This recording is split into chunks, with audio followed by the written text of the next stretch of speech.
Okay, now we're going to talk about some lower respiratory issues. One of the first things we're going to talk about is bronchial asthma.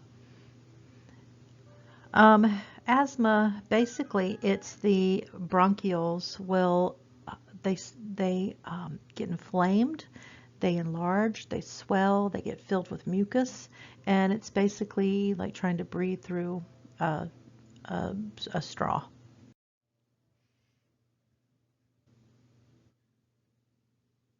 It's basically inflammation and airway tissue sensitivity. It could be triggered by allergies, could be triggered by infection.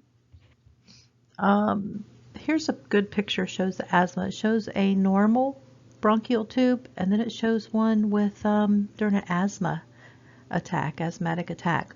Look at the differences here. I don't know if you can see my little arrow or not, but you know, it's basically open. This one is completely swollen and closed. Now try to imagine breathing through that. This is where it's a medical emergency. I mean, some people have asthma and they just have a difficult time breathing, but there's some people that truly will die. It is an emergency because they cannot get any air.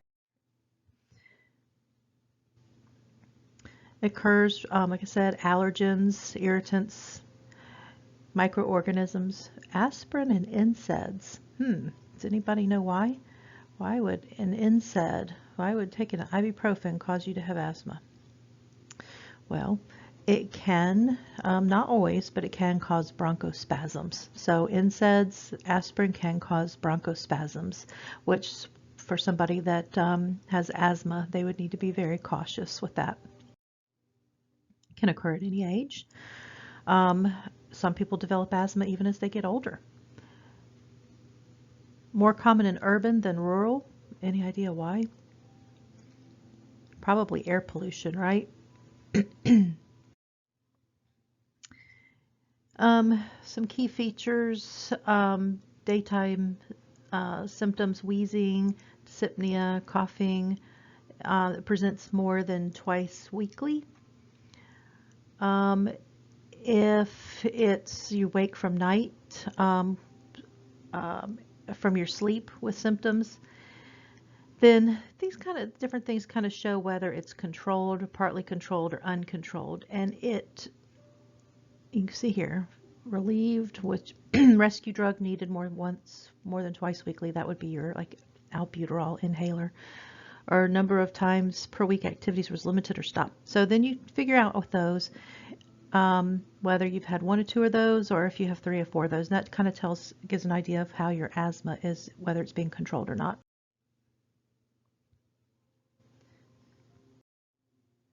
You look at somebody's ABGs. You can do pulmonary function tests. The goal, of course, is to improve airflow and gas exchange. You want to educate them. People that have asthma need to be educated. They need to understand when to use their rescue inhaler. They need to understand that you know, the bronchodilators and anti-inflammatory. They need to understand about the aspirin or the NSAIDs. Exercise and activity. What should they do? How should they handle that? And any oxygen therapy.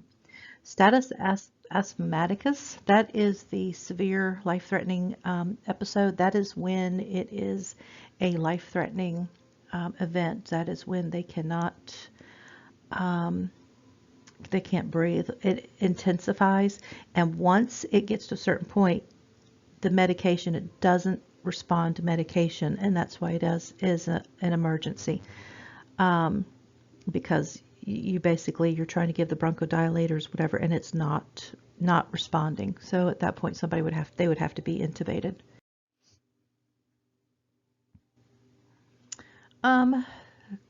Chronic obstructive pulmonary disease, COPD. Now that's an umbrella term. People think COPD is an actual disease. It's an umbrella term with several different diseases that come up underneath COPD. You've got bronchitis, you've got emphysema. Those are different forms of COPD. Cigarette smoking's #1 greatest risk factor. There's also some deficiencies. My slides are messed up here. they're like all wonky. What's up with this? I don't know what's going on. Um, Fourth leading cause of morbidity and mortality in the U.S. Complications would be hypoxemia, acidosis, respiratory infections, cardiac failure, dysrhythmias, respiratory failure. Um, Obviously, smoking cessation would be the number one thing that we would encourage people with any type of COPD. I prepare model. That's basically a mnemonic that stands for, this is during the assessment, where I is for investigate potential exposure, P is regarding find out what their present work is, R is for their residence, things like questions like where do they live, what kind of, house, is it new, is it really old house, could it be mold? E is for environmental concerns. P would be past work. Did they potentially work maybe in a coal mine years ago? Activities, what kind of activities do they do? R is for referrals or resources, and then E to educate. Doing the assessment, you want to look at the history, you want to look at risk factors, smoking, any kind of breathing problems, what kind of activity levels they have. You want to look at their weight. Look at their general appearance. How do they look? Do they look like they're struggling to breathe? Do they look, like they're in any kind of distress? You want to do laboratory tests. You want to do imaging. Imaging, you could do things like do a chest x-ray. Take a look, see what, how their lungs. You want to look for like any anxiety or weight loss. Do they have decreased endurance? Planning and implementation, you basically plan, you want to improve their gas exchange, you want to prevent weight loss, you want to minimize their anxiety, improve their endurance, and you of course want to prevent them getting a respiratory infection. Home care management could be that they may need oxygen, they may need oxygen therapy, they may need, they may need a nebulizer, they may need their inhaler. You need to make sure that they have all of that.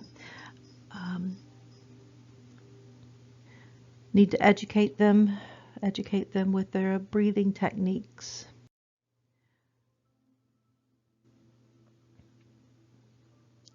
Some things you want to have them do is to maintain a body weight, decrease their anxiety. You get anxious. What happens? Everything gets all tense. Muscles get tense. What happens when muscles get tense? It starts restricting your airway. You're going to start having problems breathing, even just in general. They need to be aware of any infections. They need to make sure that they wash their hands, and if they're around a bunch of people, possibly wear a mask. Cystic fibrosis, this is a genetic disease.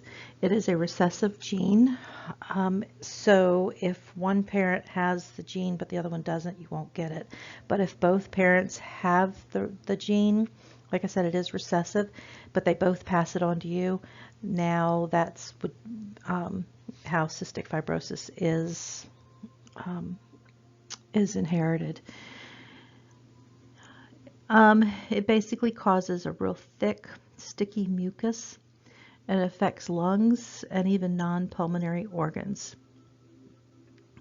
You can see the bronchi, they get all filled with pus. Makes breathing very difficult. They have abdominal distension, they'll have GERD, rectal prolapse, foul-smelling stools, steatorrhea. They're very malnourished. They have malabsorption issues, vitamin deficiencies. It is a terminal disease. It used to be that people that had cystic fibrosis didn't even make it to their teens, and this was even in my lifetime that I knew somebody I was in middle school with that had cystic fibrosis and died actually when we were in 7th grade. Then it got to be where a lot of advances in medicine, they were living to their 20s. So that was huge, and even more advances have occurred now. And I even know someone that has cystic fibrosis that is in her late 30s. So that's pretty amazing. They have a lot of chest congestion, sputum production. That's where the palpation, where you would see people, they would palpate them on their back. It would do percussion exercises, and that percussion would loosen up that mucus so they could cough it up. There's actually machines that do it now. It used to be done manually, but now there's machines that will do that percussion along their back to help loosen the phlegm. Obviously nutrition, because they do have malabsorption issues, so they want to be very watched carefully by nutrition. Want to be aware of any exacerbations. That would be watching out for, make sure that they try to stay away from anyone that's sick. Some people do get lung transplants. It doesn't cure the disease, but it does extend their life, because they usually their lungs get so diseased. They get basically cystic fibrosis is the scar tissue.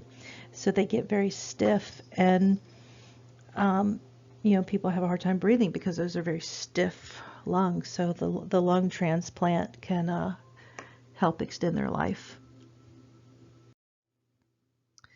There's idiopathic pulmonary fibrosis, and that is a restrictive lung disease. Again, it's where that scar tissue. It's a progressive disease. A lot of times it's after a lung injury. The inflammation causes that scarring. Now this is something that's going to be interesting to see with COVID.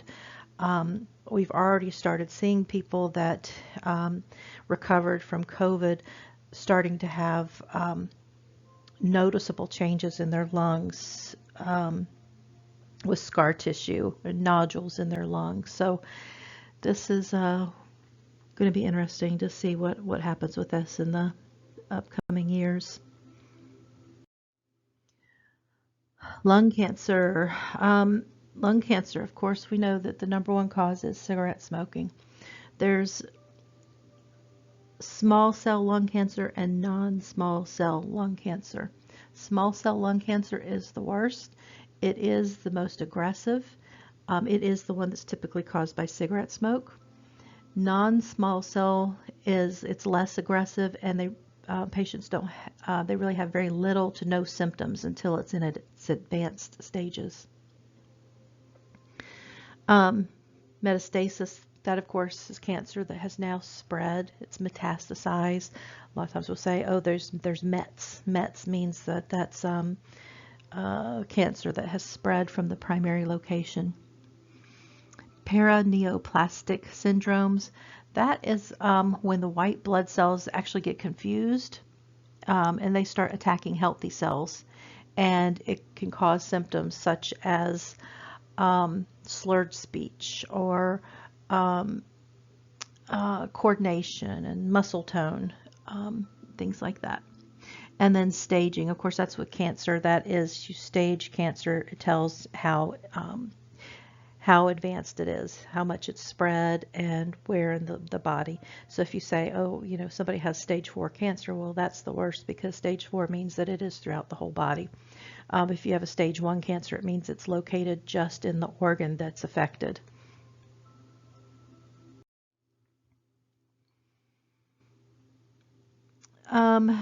Of course, we're still talking about cigarette smoking, or repeated exposure to substances that can cause chronic irritation or inflammation.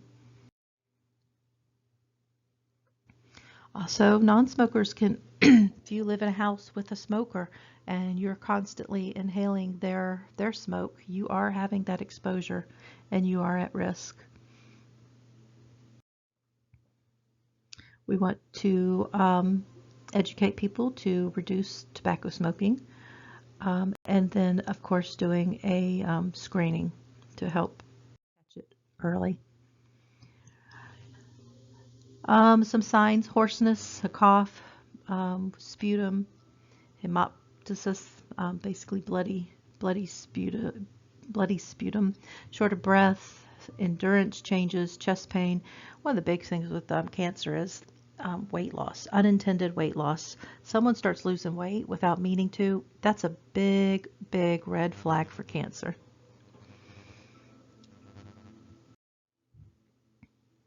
Diagnostics could be chest x-rays, CT, could actually go in and obviously if you see something on a CT, you go in and do a biopsy.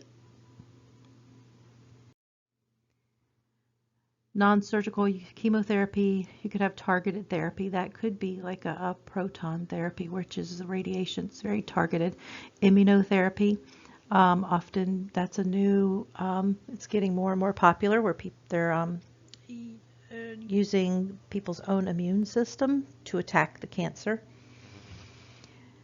Radiation, photodynamic therapy, and surgical management. Of course, lung cancer, if it's in even just one lobe, have that lobe removed, or might have to have the entire lung removed.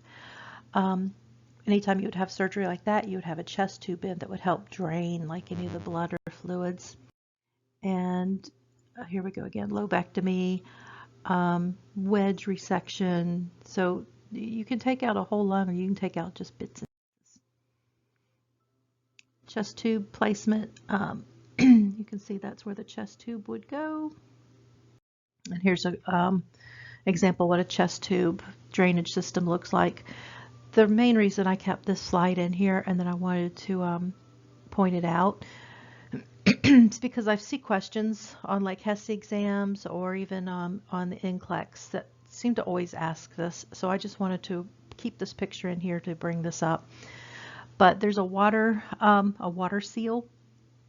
You can see this chamber. You've got the part that goes for suction. You've got the from the patient that drains, that collects what's coming out of their body. You've got a water seal, a water chamber here. And I've seen many questions that say, is it normal to see this water level fluctuate? And the answer is yes. It's going to tidal with their breathing. It's going to go up and down with the patient's breathing. Now, if you see bubbles in it or it's a constant bubbling, then that shows that there's a leak in the system. But a constant tidling is good. It's normal. And like I said, I have seen that question many times, so I did want to at least point this out. Interventions, oxygen therapy, obviously, radiation, thoracentesis. Thoracentesis, that where they go in and if there's extra like a fluid collection in the thoracic cavity, they'll go in and guided by an ultrasound, the physician will go in with the needle and aspirate it out. Dyspnea management, pain management, and possibly hospice care. Okay, that was pretty quick. That was basically our, what was that, lower respiratory. If you have any questions, let me know.